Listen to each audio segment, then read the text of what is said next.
Vamos lá, meus irmãos, continuando aqui, nossa 8ª aula de Geografia Bíblica 1, é o último bloco. Nós estamos estudando aqui sobre o capítulo de número 14, os usos e costumes de Israel. Acabamos de falar sobre o véu, e eu fiz a pergunta, dizendo por que há uma instrução de Paulo ali com relação aos irmãos da igreja de Corinto sobre o véu, né? É bem simples, irmãos. Naquela cidade era uma cidade portuária, e havia lá templos pagãos que faziam cultos onde as prostitutas elas eram sacerdotisas. E dizem alguns historiadores que nos dias bíblicos havia 1.000 prostitutas cultuais. E como era uma cidade portuária, e segundo até alguns historiadores e até poetas romanos, eles diziam que na cidade de Corinto eles conseguiam unir o pior de todos os povos, o pior dos gregos, o pior dos romanos. Você tem que lembrar que Corinto era ali na Grécia, né, naquela região, uma cidade portuária na Grécia, e só que naqueles dias quem dominava eram os romanos. Então eles eram o pior dos vícios dos gregos estavam ali, o pior dos vícios dos romanos estavam ali, o pior dos vícios de qualquer povo, de qualquer cultura estava lá. E alguns poetas, inclusive romanos, diziam que eles nunca iriam nem sequer passar por aquela cidade. É algo assim assustador, né? 1.000 prostitutas cultuais sustentadas por essa região. E o que essas prostitutas faziam? Elas rapavam suas cabeças. E os marinheiros, quando chegavam, eles iam, né, nesses templos, e ali eles, além de cultuarem com os deuses daquelas prostitutas, eles também deitavam com as prostitutas. E geralmente porque elas rapavam as cabeças para ver se elas não tinham nenhuma doença venérea. Quando Paulo chega naquela cidade, que o Senhor o conforta depois de uma visão, dizendo: não, Paulo, se reanime, eu tenho muitas almas nessa cidade. Ele prega nas sinagogas e logo depois começa a pregar para aqueles povos. Ele ganha muitas pessoas, inclusive as prostitutas. E agora, como que essas pessoas iam adorar na igreja com a cabeça rapada? O que os marinheiros pensavam? Que aquela reunião também haviam prostitutas. E aí Paulo, então, faz a grande recomendação, dizendo para que elas colocassem um véu sobre a cabeça, até que os seus cabelos crescessem, porque os cabelos crescidos representavam a dignidade para a mulher, principalmente na cultura daquela cidade especificamente. Porque, irmãos, podem ver que Paulo só faz essa recomendação à igreja de Corinto. Paulo não faz essa recomendação a nenhuma igreja. E aqui fica uma observação, irmãos. Para nós, não teria nenhum problema, irmãos, pedirmos para que as irmãs colocassem um véu na cabeça no momento de culto. Estão entendendo, irmãos? E aqui fica uma pergunta às minhas irmãs e irmãos. O que é mais fácil? As irmãs serem consagradas na vida ou terem apenas um véu na hora de cultuar? O que vocês acham? Concorda que é muito mais simples uma coisa do que outra? Sim. Né? Verdade. Eu poderia cobrar das irmãs, por exemplo, irmãos, reunião, tragam o seu véu. Isso não tem nenhum problema, irmãos. Não nos custa uma grande coisa. Vamos orar, coloque os véus. Nenhum problema. Percebam que isso era uma coisa específica. E outra pergunta: as prostitutas dos nossos dias, elas têm cabeças rapadas? Ou elas têm cabelos normais e se vestem, né? Então, percebam, irmãos, hoje não temos mais isso, por isso que a gente não preserva isso. Tá bom, meus irmãos? Tudo bem? Tá joia? Então, agora aqui, irmãos, falando um pouco rapidamente aqui, né, sobre a questão, inclusive, né, só para a gente... vou pegar aqui o mapa mental para a gente seguir um pouco esse roteiro final para a gente concluir esse capítulo, tá? Olha só. Voltar aqui para o mapa mental dos usos e costumes, né?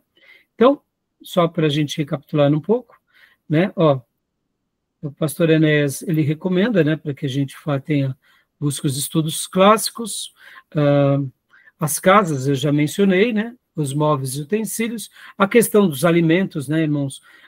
Fica um pouco claro agora aqui para nós, irmãos, que os alimentos para os judeus, o porquê eles precisaram, houve o costume de se lavar as mãos, lembra disso?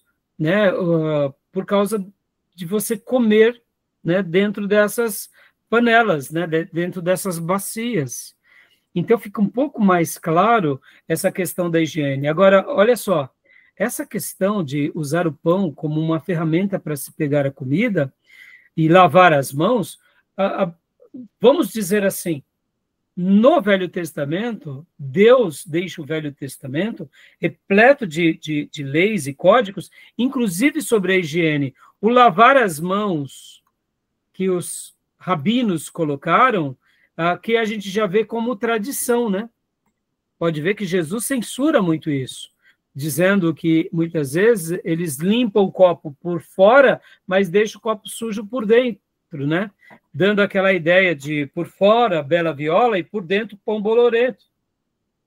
Mas a prática bíblica, e podem ver que todo o Velho Testamento, até no deserto, irmãos, não sei se vocês vão lembrar, havia leis para se usar o banheiro. Vocês lembram disso ou não?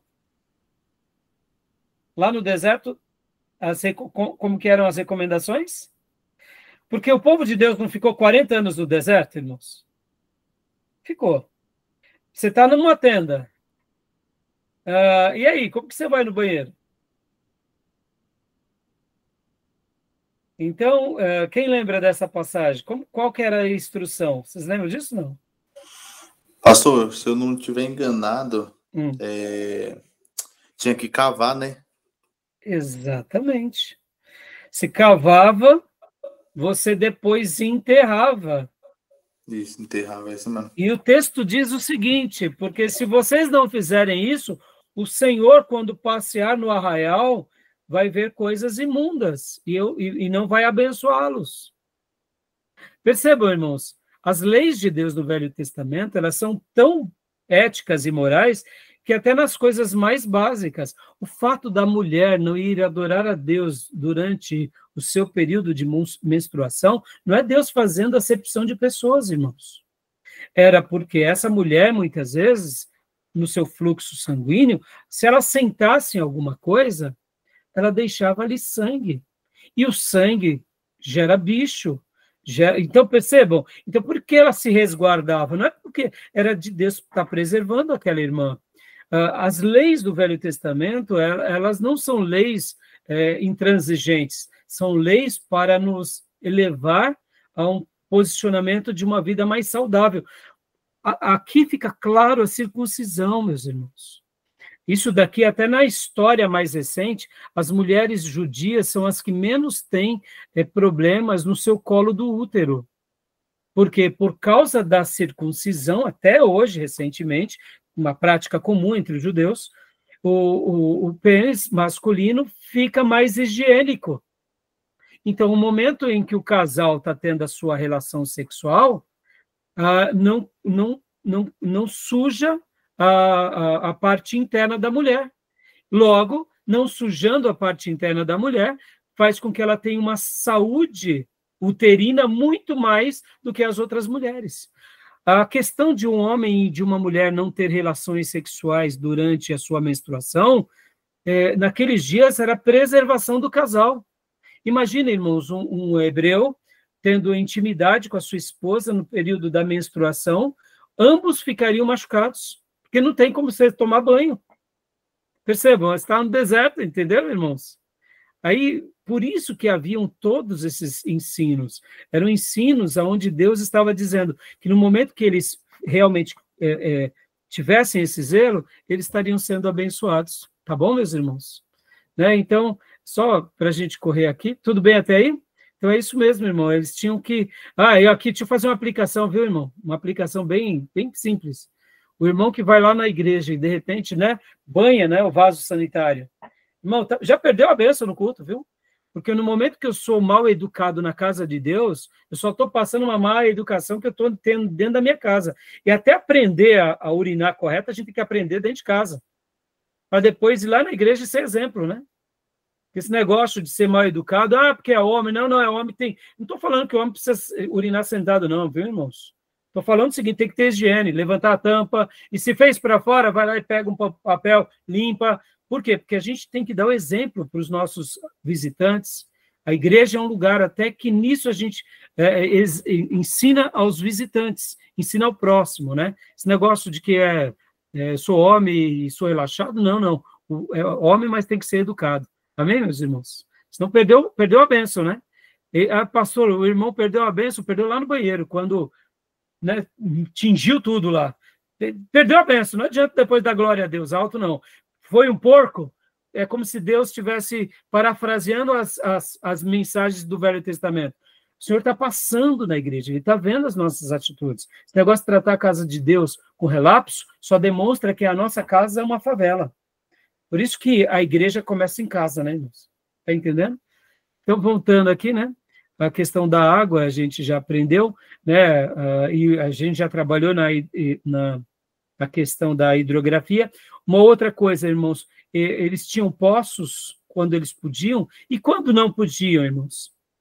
Deixa eu até abrir um mapa aqui para vocês sobre uma figura que eu achei muito legal da última aula, que eu acabei não dando, né? Que é o Poço de Berseba. Eles tinham reservatórios, muitas vezes eles colocavam dentro de casa. Olha essa foto aqui que eu peguei, que eu quero compartilhar com vocês, que possivelmente essa foto seja ainda o Poço de Berseba, aquele poço antigo lá de Abraão, de Isaac, de Jacó, Poço da Aliança. Olha só que legal, irmãos. Possivelmente esse é um poço, peguei lá da Igreja Batista Nações Unidas, né, essa foto, olha que legal. Tá vendo? Esse desenho aqui, irmãos, possivelmente é isso aqui mesmo. Né? Ainda hoje tem água no Poço de Berseba. E vocês estão vendo aqui, olha só que interessante, nessa foto, é uma coisa bem curiosa. Aqui estão vendo que tem aqui, ó, paredes diferentes. Isso daqui literalmente é como se fosse gerações futuras, né, que construíram sobre essa base. Então, quando se faz as pesquisas, depois pesquisem isso daí, vocês vão ver que partes dessas edificações foi de um período, parte dessas outras edificações aqui foi de outro período. E aqui é o Poço de Berseba, onde Abraão faz as alianças, onde Isaac, depois Jacó, faz até o sacrifício dele por volta próximo aqui, né? Ou seja, isso daqui é legal demais. Está em Israel até hoje. Coisa linda, né, irmãos? Tá bom? Então, vamos voltar aqui para outra figura, né? Vamos lá. Mapa mental.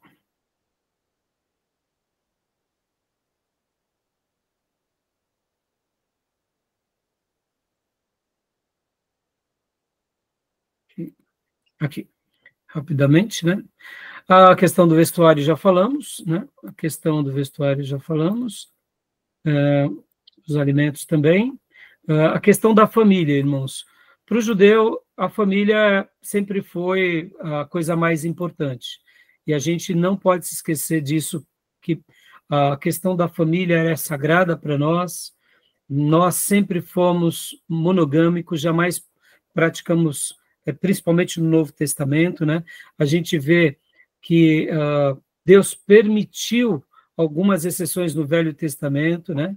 A gente conhece bem as histórias bíblicas, pode ver que em alguns períodos, né, houve tolerância por causa da dureza do coração, né? A gente via que depois que houve a monarquia, ali houve também a poligamia, mas pode ver que no Novo Testamento não há sequer nenhuma menção da poligamia, né, só da monogamia.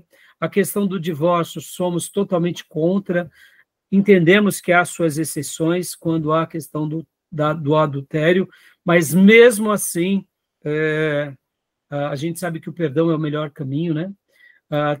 Ainda dentro dessa questão da família, tinha o levirato, né? Aquela questão do casamento com a cunhada ou viúvo, e isso aconteceu muito no Velho Testamento, a gente vê isso até mesmo um dilema muito grande com Judá, nessa questão da lei do levirato. Casamentos com estrangeiros, meus irmãos, a gente vê que Deus sempre foi contra, né, qualquer prática, inclusive aquele desenho que eu tinha deixado para mostrar, compartilhar agora aqui para vocês, do jugo desigual. Fica muito claro para nós, né, a questão do jugo desigual. O que é o jugo desigual, meus irmãos? O que é o jugo desigual? O que isso nos ensina? A palavra jugo desigual. O que vocês entendem sobre isso?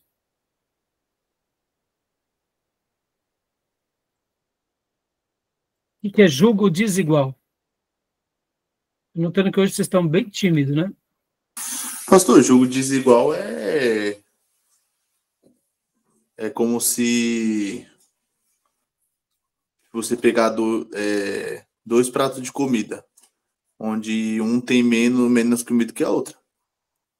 Tá, mas da onde vem essa palavra jugo desigual?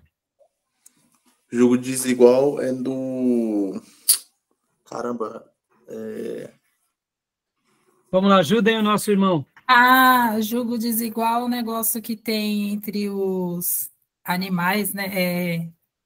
Que antigamente eles usavam para separar, andar juntos, aquele negócio do meio. Colocou aí, não, tem que esperar. O irmão, né? A gente sabe o que é jogo desigual, mas da onde se deriva essa menção? É de uma prática comum em Israel. Por isso que eu falei que hoje a gente ia fazer algumas pontes. Olha aqui, ó. O jugo é o que se coloca sobre o boi ou o jumento. E aqui, olha, por que não podia? Quando você está pegando esses dois animais e eles estão puxando um arado, como que vai sair esse pasto? Vai dar para arar essa terra direita? O que vocês acham? Não, vai sair torta. Por quê? Porque um é menor que o outro. Olhando assim pela imagem. Sim. E o andar, será que é igual de um com o outro? Não, o passo também. de um... Não. Não é o burro, o jegue, o cavalo, ele tem um compasso que é diferente do compasso da vaca, que é diferente. Por isso que quando a Bíblia fala sobre jugo desigual, é isso. Né? E aqui, mais uma vez, a geografia bíblica, tão simples, né? Então, para o povo antigo, ele sabia. Se você é de uma equino, seja com equino.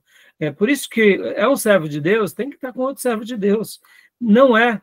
Por isso que a Bíblia sempre vai ser contundente sobre essa questão, né, da família, né, para que não haja essa desarmonia, né?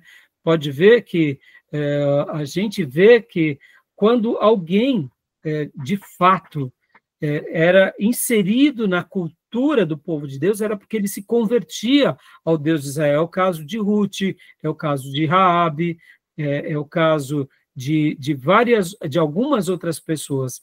Então, isso era uma questão muito importante na família, né? E outra coisa, irmãos, quando José leva os seus irmãos lá para Gozém, o que José estava fazendo? José estava colocando agora os seus irmãos numa terra egípcia, mas aonde eles iam ser protegidos das influências dos próprios egípcios. Por isso que José estrategicamente prepara Gozém para eles, porque os seus irmãos estavam em Canaã e estavam vivendo que nem ímpios.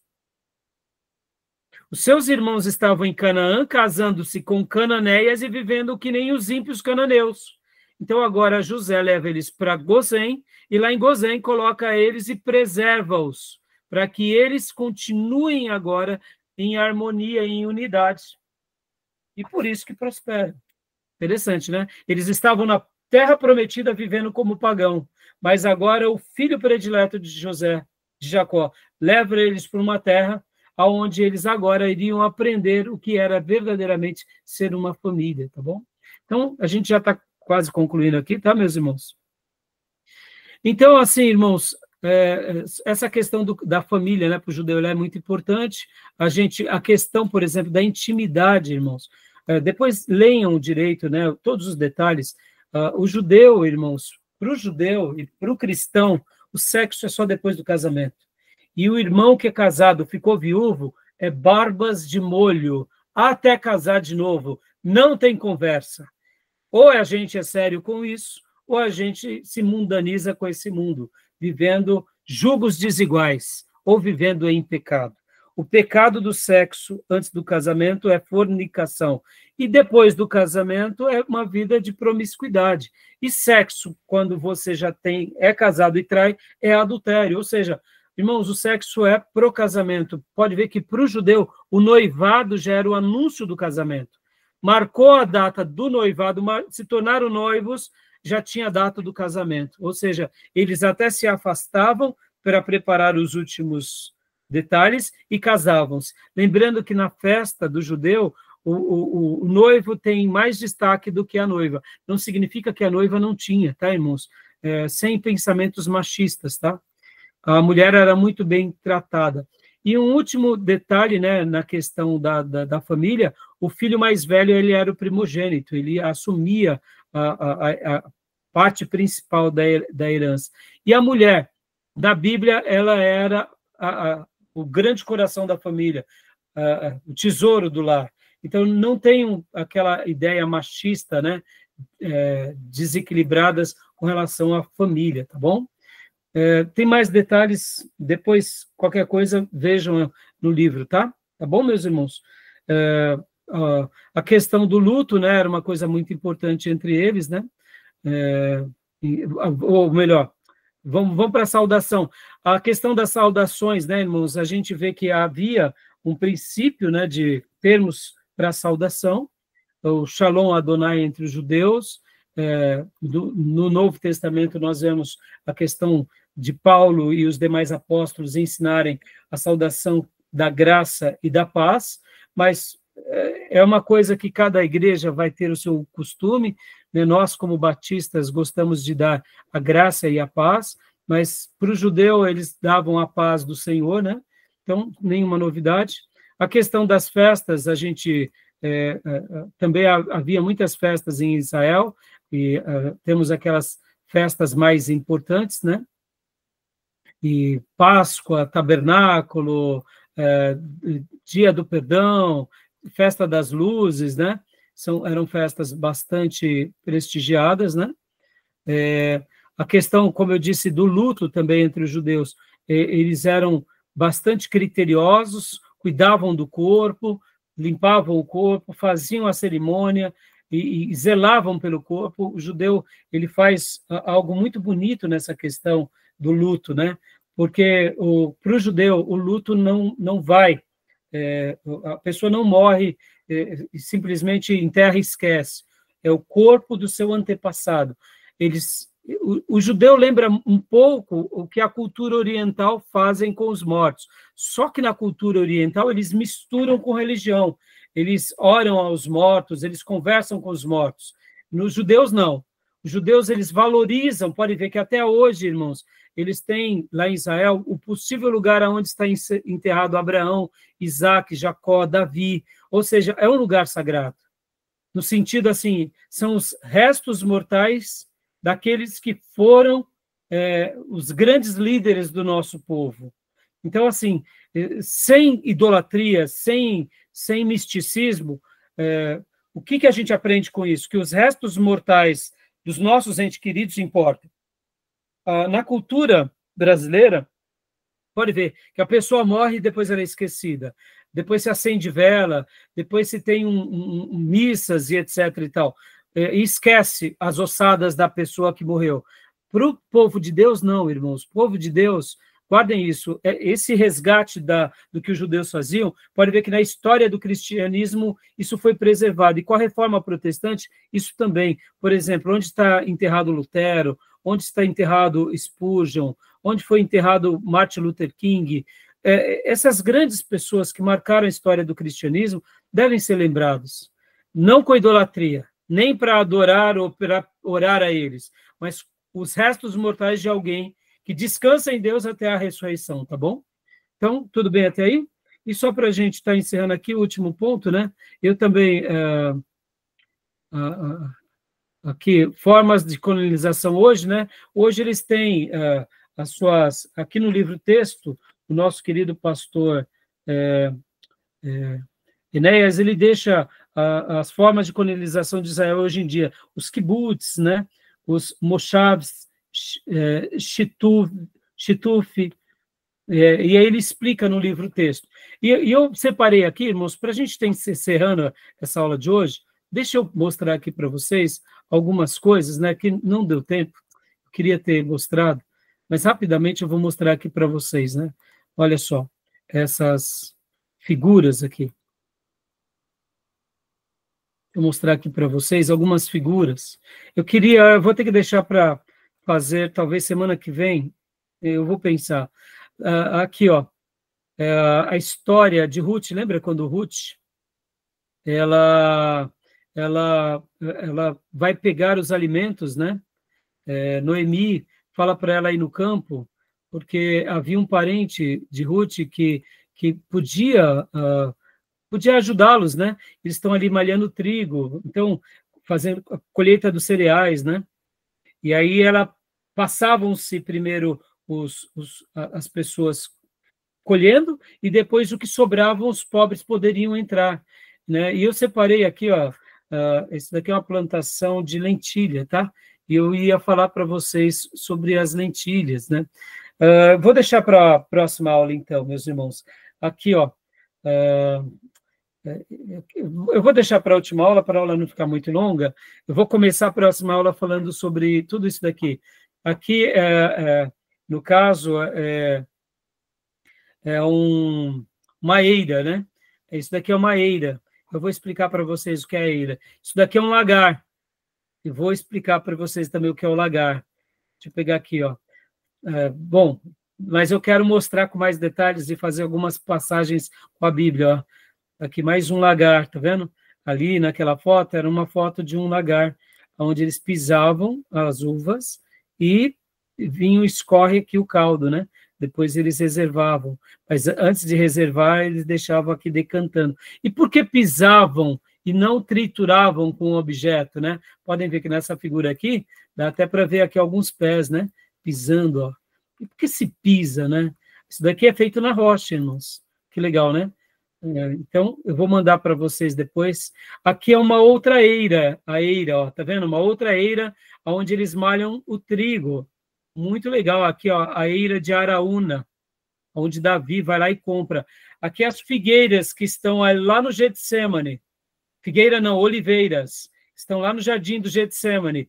Sabe quantos anos? São por volta de 8 oliveiras, elas têm entre 800 e 900 anos. Alguns cientistas, analisando as suas raízes, vão dizer até 1092 anos. Possivelmente nasceram de oliveiras antigas, essas novas oliveiras. E elas estão lá no Getsemane, onde o nosso mestre orou, né? Aqui é uma foto, não deu tempo de falar hoje, né? Esse aqui é o jardim do Getsemane, meus irmãos. Olha só, coisa linda, né? Tá bom? Então, eu vou deixar para falar na próxima aula. Tá bom, meus irmãos? E assim, terminamos essa parte. Tá joia? Mas eu quero, na próxima aula, falar um pouco do jardim do Getsemane. Quero falar um pouco sobre... Aqui, até separei uma foto da igreja onde, possivelmente, Jesus fez essa oração lá no jardim do Getsemane. Tá bom, meus irmãos? Perfeito. Perfeito. Alguma dúvida? Não. Bastante informação. Não. Né? Bastante informação hoje. E, assim, eu quero falar um pouco sobre... Eu queria ter gastado um tempo, mas não deu.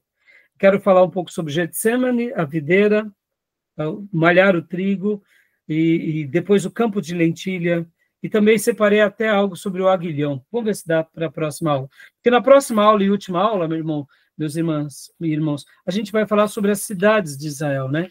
a importância dessas cidades. E eu vou simplesmente dar uma pincelada, tá? Eu não vou gastar muito tempo, não, porque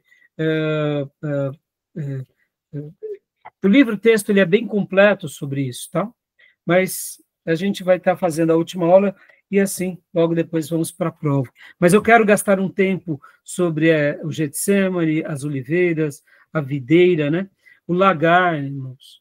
Então, percebam que o que é o lagar? O que tem a ver com o lagar? Qual é a aplicação que a gente faz no lagar hoje? Aonde se fazia o azeite, né? No lagar também. Por que Gideão estava malhando trigo no lagar? Não é na eira que se malha o trigo? Por que ele foi para o lagar? Então, a primeira aula, da última aula da semana que vem, eu quero gastar esse tempo com vocês, tá bom? Beleza? Alguma pergunta, alguma dúvida? Não. Então, que Deus abençoe minhas irmãs, meus irmãos, e um excelente final de semana, tá bom? Pessoal, graça e paz. Boa noite a todos. Amém. Graça e paz. Boa noite. Graças a Deus, gente. Boa noite. Deus abençoe minhas irmãs e irmãos, e a gente se vê semana que vem. E as ovelhinhas, nos vemos domingo. Deus abençoe.